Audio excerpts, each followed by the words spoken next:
രാജീവനും നന്ദിതയും തങ്ങളുടെ ഗൃഹാതുരത്വവും ബാല്യവും പ്രണയവും തിരിച്ചറിയുന്നുവെങ്കിലും തങ്ങളെ സ്നേഹിക്കുന്നവരെ വേദനിപ്പിക്കാതിരിക്കുവാനായി ഇരുവരും കന്യാകുമാരിയിൽ വെച്ച് എന്നേക്കുമായി വേർപിരിയുന്നു. എന്നാൽ പിന്നീട് വർഷങ്ങൾക്ക് ശേഷം ഇരുവരും തങ്ങളുടെ കുടുംബത്തോടൊപ്പം കന്യാകുമാരിയിൽ വെച്ച് വളരെ യാദൃശ്ചികമായി പരസ്പരം കണ്ടുമുട്ടുന്നു.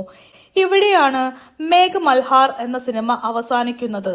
ഇനി വർഷങ്ങൾക്ക് ശേഷം സിനിമയ്ക്കപ്പുറം ഇവരുടെയൊക്കെ ജീവിതം എങ്ങനെയായിരിക്കുമെന്ന് നമുക്കൊന്ന് നോക്കാം. കന്യാകുമാരിയിലെ ആ കൂടിക്കാഴ്ച അവസാനിച്ചെങ്കിലും രാജീവന്റെയും നന്ദിതയുടെയും മനസ്സിനകത്ത് എന്തോ ഒന്ന് പൂർത്തിയാകാതെ അവശേഷിച്ചു.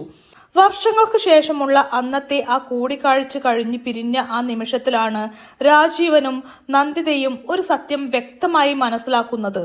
കാലം അവരുടെ രൂപത്തിൽ വലിയ മാറ്റങ്ങൾ വരുത്തിയെങ്കിലും അവരുടെ വികാരങ്ങൾക്ക് യാതൊരുവിധ വാർദ്ധക്യവും സംഭവിച്ചിട്ടില്ലെന്ന്. അങ്ങനെ അന്ന് രാത്രിയിൽ രാജീവനൊപ്പം ഹോട്ടൽ മുറിയിൽ താമസിച്ച രേഖ ഒരു കാര്യം പ്രത്യേകം ശ്രദ്ധിച്ചു.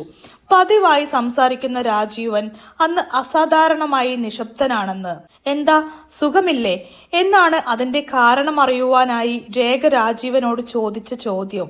ഇല്ല, കടൽ കണ്ടപ്പോൾ പഴയ കാര്യങ്ങൾ ഓർമ്മ വന്നു എന്ന് രാജീവൻ മറുപടി നൽകി. എന്നാൽ എന്തു കാര്യങ്ങളാണ് രാജീവന് ഓർമ്മ വന്നതെന്നോ അതിനൊരു മറു ചോദ്യമോ ഒന്നും തന്നെ രേഖ ചോദിച്ചതില്ല. ഇതേസമയം മറുവശത്ത് നന്ദിതയും ഉറങ്ങിയിട്ടില്ലായിരുന്നു. ഉറക്കമില്ലാതെ കട്ടിലിൽ കിടക്കുന്ന അവളോട് അപ്പോൾ മുകുന്ദൻ ചോദിക്കുകയും ചെയ്തു, എന്താ ഇത്ര വലിയ ആലോചന എന്ന്. അതിന് ഒരു മറുപടി പോലെ ഏതോ ഒരു ആലസ്യത്തിൽ അവൾ പറഞ്ഞു, ജീവിതം ചിലപ്പോഴൊക്കെ വിചിത്രമാണല്ലേ. ചില ആളുകളെ പ്രതീക്ഷിക്കാത്ത നേരത്തായിരിക്കും രണ്ടാമതൊരിക്കൽ കൂടി നമ്മൾ കാണുക എന്ന്. അത് കേട്ട് മുകുന്ദൻ ചിരിച്ചു. അതെ, പക്ഷേ രണ്ടാമത് കണ്ടുമുട്ടിയാലും രണ്ടാമതൊരു അവസരം ജീവിതം തരില്ല എന്നായിരുന്നു അതിനുള്ള മുകുന്ദന്റെ മറുപടി. മുകുന്ദന്റെ ആ മറുപടി നന്ദിതയുടെ ഉള്ളിൽ എവിടെയോ ഒന്ന് തട്ടി. പിറ്റേന്ന് രാവിലെ കന്യാകുമാരിയിലെ സൂര്യോദയം കാണുവാനായി രാജീവനും രേഖയും എത്തി. അന്ന് രേഖ കുറേ നേരം ഇങ്ങനെ സംസാരിക്കുമ്പോൾ ആ കൂട്ടത്തിൽ പഴയകാല സുഹൃത്തായ മുകുന്ദനെ പറ്റിയും സംസാരിച്ചു. എന്നാൽ രാജീവൻ അതെല്ലാം കേട്ടു നിന്നു എന്നല്ലാതെ അയാൾ കൂടുതലായി ഒന്നും തന്നെ സംസാരിച്ചില്ല. സത്യത്തിൽ ആ നിശബ്ദതയേക്കാൾ ശക്തമായിരുന്നു അയാളുടെ ഉള്ളിലെ ഓർമ്മകൾ, നന്ദിതയുമായുള്ള ഇപ്പോഴത്തെ കണ്ടുമുട്ടൽ. എന്നാൽ ആ കണ്ടുമുട്ടൽ അവിടെ അവസാനിച്ചില്ല. മാസങ്ങൾക്ക് ശേഷം നന്ദിതയുടെ പുതിയ നോവൽ പുറത്തിറങ്ങി. ഒരു പുരുഷനും ഒരു സ്ത്രീയും ജീവിതകാലം മുഴുവൻ പരസ്പരം സ്നേഹിച്ചിട്ടും ഒരിക്കലും അവർക്ക് ഒരുമിക്കാൻ പറ്റാതെ പോയ അവരുടെ ജീവിതം. അതായിരുന്നു ആ നോവലിന്റെ ഇതിവൃത്തം. പുസ്തകം വലിയ വിജയമായി. ഒരു ദിവസം രാജീവൻ ആ പുസ്തകം വാങ്ങി. ക്ഷമയോടെ സമയമെടുത്താണ് അന്ന് അയാൾ ആ പുസ്തകം വായിച്ചു തീർത്തത്. ആ നോവലിന്റെ അവസാന പേജിൽ ഇങ്ങനെ ഒരു വരി ഉണ്ടായിരുന്നു, ചില പ്രണയങ്ങൾ ഒരിക്കലും സ്വന്തമാക്കാനാവില്ല, പക്ഷേ അവ നൽകുന്ന ഓർമ്മകൾ ജീവിതകാലം മുഴുവൻ കൂടെയുണ്ടാകും. ആ വരി വായിച്ചപ്പോൾ രാജീവന്റെ കണ്ണുകൾ നിറഞ്ഞു. അത് തനിക്കായി നന്ദിത പകർത്തിവെച്ച വരികളാണെന്ന് അയാൾക്ക് മനസ്സിലായി. വർഷങ്ങൾ വീണ്ടും കടന്നുപോയി. അതിനിടയിൽ രേഖയ്ക്ക് വാർദ്ധക്യ സഹജമായ രോഗങ്ങൾ വന്നു. രാജീവൻ അവളെ നന്നായി പരിപാലിച്ചെങ്കിലും അവളുടെ ജീവൻ രക്ഷിക്കാൻ അയാൾക്കൊരിക്കലും സാധിച്ചില്ല. അങ്ങനെ രേഖയുടെ ആയുസിന്റെ അവസാന ദിവസങ്ങളിൽ രാജീവന്റെ കൈ പിടിച്ച് രേഖ പറഞ്ഞ ഒരു വാചകം രാജീവനെ വല്ലാതെ തകർത്തു കളഞ്ഞു. നിങ്ങൾക്കൊരിക്കലും എന്നോട് പറയാൻ കഴിയാത്ത ഒരു കാര്യം നിങ്ങളുടെ മനസ്സിനുള്ളിൽ വർഷങ്ങളോളം ഉണ്ടായിരുന്നു. എന്നാൽ എനിക്കത് വ്യക്തമായി അറിയാമായിരുന്നു രാജീവ് എന്നാണ് അവൾ പറഞ്ഞത്. അത് കേട്ട് രാജീവൻ ഞെട്ടി. പക്ഷേ മറുപടിയായി അയാൾ ഒന്നും പറഞ്ഞില്ല. അന്നേരം പൂർണ്ണ സംതൃപ്തിയോടെ രേഖ ഒരു കാര്യം കൂടി പറഞ്ഞു, പക്ഷേ നിങ്ങൾ എന്നെ ഒരിക്കലും വഞ്ചിച്ചിട്ടില്ല രാജീവ്, അതുകൊണ്ട് എനിക്ക് സമാധാനമുണ്ട് എന്നായിരുന്നു ആ മറുപടി. അത് കേട്ടപ്പോൾ രാജീവന് ആദ്യമായി തന്റെ ജീവിതത്തോടുള്ള രേഖയോടുള്ള കുറ്റബോധം വല്ലാതങ്ങ് കുറഞ്ഞു. രേഖ മരണപ്പെടുന്നതിന് മുൻപേ തന്നെ ആ കുറ്റബോധം തന്നിൽ നിന്ന് ഇല്ലാതായി എന്നതാണ് രേഖയുടെ മരണത്തിനു ശേഷമുള്ള രാജീവന്റെ ഒരേ ഒരു സമാധാനം. അങ്ങനെ 2 വർഷങ്ങൾക്ക് ശേഷം മുകുന്ദനും മരണപ്പെട്ടു.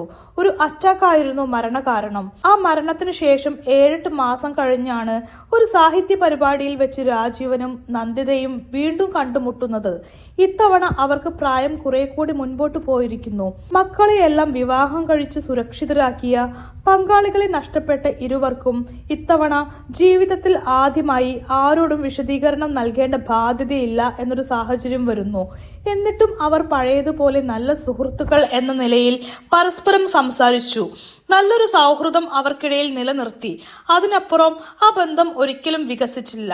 അങ്ങനെ ഒരു ദിവസം ടൗൺ ഹാളിന്റെ മുറ്റത്തെ ബെഞ്ചിലിരിക്കുന്ന രാജീവനോട് ഒപ്പമിരിക്കുന്ന നന്ദിത ചോദിച്ചു, നമ്മൾ കുട്ടിക്കാലത്തെ അകന്നില്ലായിരുന്നുവെങ്കിൽ, രാജീവൻ രേഖയെയും ഞാൻ മുകുന്ദനെയും കണ്ടുമുട്ടിയില്ലായിരുന്നുവെങ്കിൽ, പകരം യൗവനത്തിൽ തന്നെ നമ്മൾ ഒന്നിച്ചിരുന്നുവെങ്കിൽ നമ്മൾ സന്തോഷമായി ജീവിക്കുമായിരുന്നു എന്ന് രാജീവന് തോന്നുന്നുണ്ടോ എന്ന്.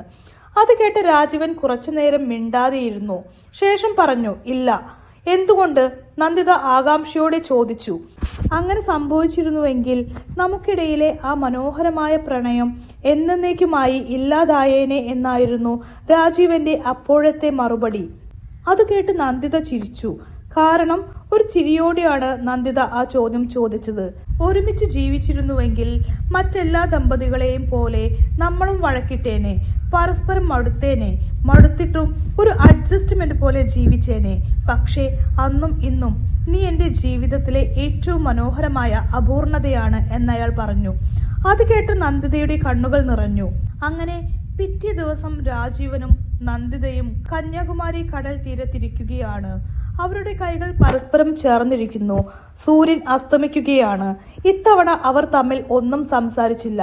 സംസാരിക്കേണ്ട ആവശ്യമില്ല. കാരണം അവർക്ക് പറയുവാനുള്ളതെല്ലാം ആ നിശബ്ദത പറഞ്ഞുകൊണ്ടേയിരിക്കുകയാണ്.